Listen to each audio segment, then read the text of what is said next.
prestasi dalam penguatan ekonomi kerakyatan.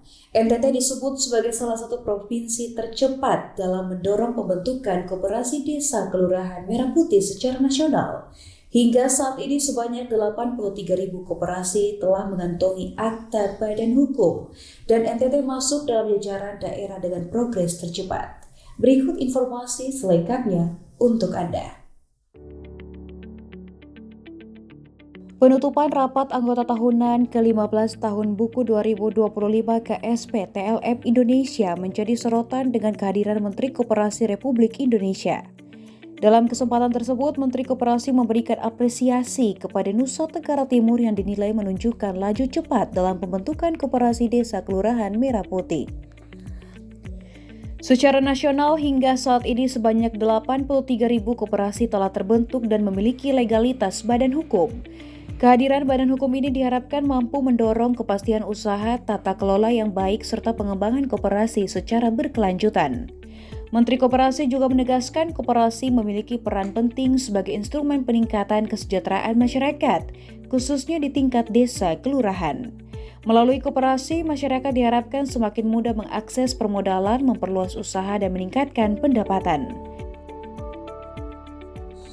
Per hari ini sudah ada 83 ribuan koperasi desa kelurahan merah putih yang sudah memiliki akte badan hukum koperasi, dan itu tidak terlepas dari dukungan juga dari pemerintah provinsi, kabupaten, kota, bahkan sampai dengan desa.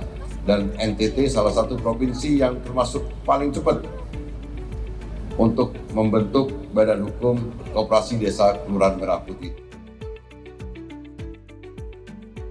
Dengan capaian ini, Nusa Tenggara Timur menunjukkan komitmen kuat dalam mendorong ekonomi berbasis gotong royong.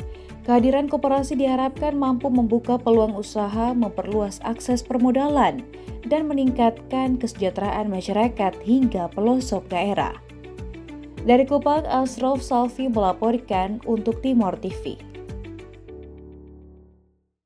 Pemerintah Provinsi Nusa Tenggara Timur kini memiliki Tim Percepatan Pembangunan Daerah atau TPPD. Pembentukan tim yang terdiri dari 50 orang ini diharapkan bisa memangkas jalur birokrasi yang dinilai lamban sekaligus mendorong pendapatan asli daerah. Berikut informasi selengkapnya untuk Anda. Tidak bisa dipungkiri, kinerja birokrasi di Nusa Tenggara Timur masih kerap menghadapi hambatan. Untuk mengatasi kelambanan itu, pemerintah Provinsi Nusa Tenggara Timur resmi membentuk Tim Percepatan Pembangunan Daerah.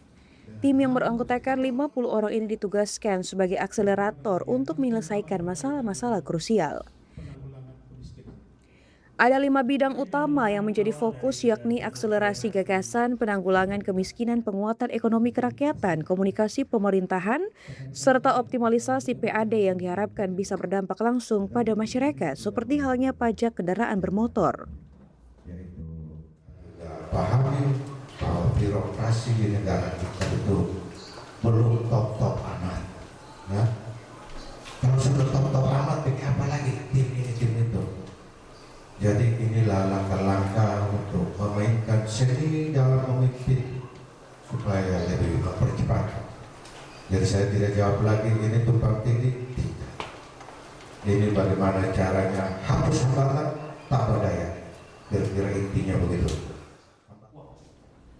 Selain memangkas birokrasi yang lamban, tim ini juga bertugas menertibkan aset-aset daerah yang selama ini belum dikelola secara maksimal. Tantangan terbesar TPPD kini adalah membuktikan bahwa kehadiran mereka bukan sekadar menambah lapisan birokrasi baru, melainkan benar-benar menjadi mesin pendorong bagi pembangunan dan peningkatan pendapatan daerah di Nusa Tenggara Timur. Dari Kupang, Asrof melaporkan untuk Timor TV.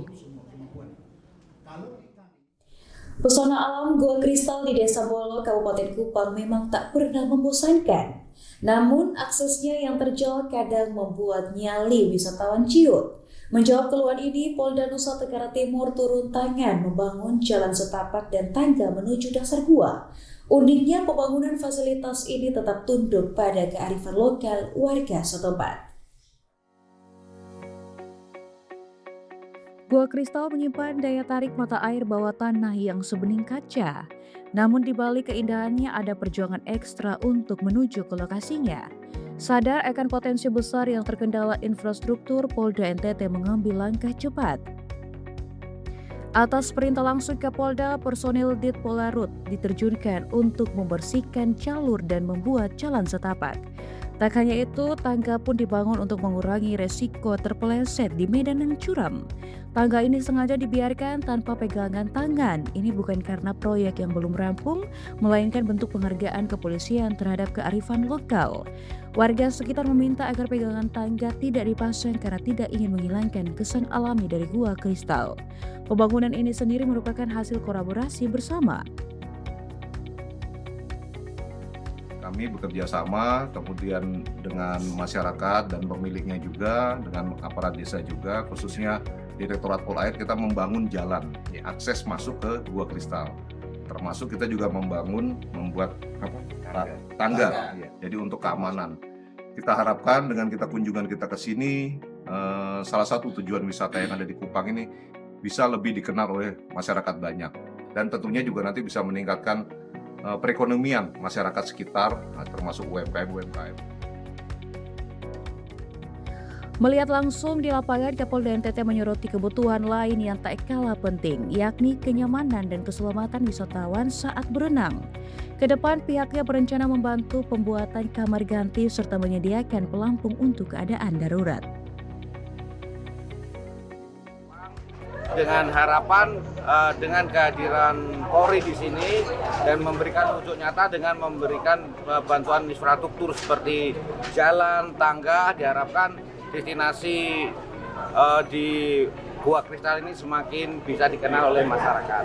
Dan kami himbau dari Polda Nusa Tenggara Timur agar pengunjung tetap menjaga keamanan dan keselamatan pada saat mengunjungi tempat wisata khususnya di Gua Kristal ini. Dengan sinergi yang baik antara aparat dan masyarakat, Gua Kristal kini bukan hanya sekadar destinasi wisata biasa. Tempat ini diharapkan menjadi simbol kebangkitan ekonomi lokal yang aman, nyaman, tetapi tetap terjaga kealamiannya. Dari Kupang, Astrof melaporkan untuk Timur TV. Wali Kota Kupang menghadiri sekaligus menandatangani prasasti peresmian The Alexa Manajemen Mini Soccer, Futsal, dan Cafe di wilayah Alak. Informasi selengkapnya akan hadir sesaat lagi. Tetaplah bersama kami.